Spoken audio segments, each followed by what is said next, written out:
Jesus loved me with everlasting love. அவருடைய பரிசுத்த நாமத்துக்கு மகிமை உண்டாவதாக. Praise the Lord my dear brothers and sisters. இன்றைக்கி 1 சாமுவேல் 2ஆம் அதிகாரம் 8ஆம் வசனத்திலிருந்து ஆண்டவர் சொல்லுகிறார், உன்னை புழுதிலிருந்து எடுத்து இளையவனாய் இருக்கிற உன்னை குப்பையிலிருந்து உயர்த்துகிறார். ஸோ நாம் குப்பைக்கு சமானமாக இருந்தோம்.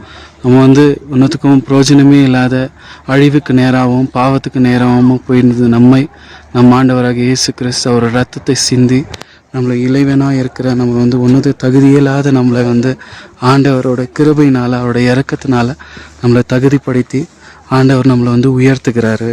நம்ம அதுக்கு தகுதியாக இல்லாத பட்சத்தில் இருந்தாலும் ஆண்டவர் நம் பாவத்தை சாபத்தை எல்லாத்தையும் அவர் அவரோட சிலுவை நம்ம மேலே வருகிற தண்டனைகள் எல்லாத்தையும் அவர் சுமந்து நம்மை விடுதலை ஆக்கி நம்மளோட தண்டனைகள் எல்லாத்தையும் அவர் எடுத்துக்கொண்டார். அந்த வலி வேதனை எல்லாத்தையும் துக்கம் அவமானங்கள் எல்லாத்தையும் நம்ம ஆண்டவரே சார்ந்து ஆண்டவரே நம்ம விசுவாசித்து நடக்கும்போது கர்த்தர் பெரிய காரியங்களை நம்ம வாழ்க்கையில் சேர்ந்து நம்ம குப்பையில் இருந்தாலும் சரி, நம்ம ரொம்ப தாழ்த்தப்பட்ட நிலைமையில் இருந்தாலும் சரி, பர்வதங்கள் எப்படி உயர்ந்து நிற்கிறதோ இதுக்கும் மேலாக நம்ம ஆண்டவராக இயேசு கிறிஸ்துவின் வார்த்தை உயர்ந்ததாகவும் உறுதியாகவும் இருக்குது.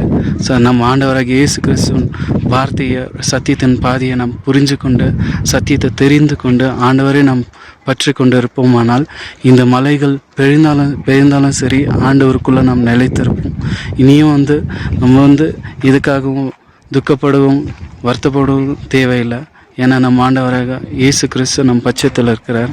இந்த மலைகளுக்கும் தாண்டி ஆண்டவர் நம்மோடு உறுதியாக இருக்கிறார். எப்பவுமே நம்மளே சார்ந்து நம்மளையும் உயர்த்தணும், நம்மளை பாதுகாக்கணும், பராமரிக்கணும், போஷிக்கணும் அப்படின்ட்டு நம்மையே நாரை நினைத்து கொண்டு இருக்கணும். ஆண்டவர் அவர் உயிருக்கும் மேலாக நம்மளை நேசிக்கிறபடினால கர்த்தர் நம்மளுக்கு வாக்குத்தத்தத்தை கொடுத்து நம்மளை தேற்றுகிறார், ஆசீர்வதிக்கிறார்.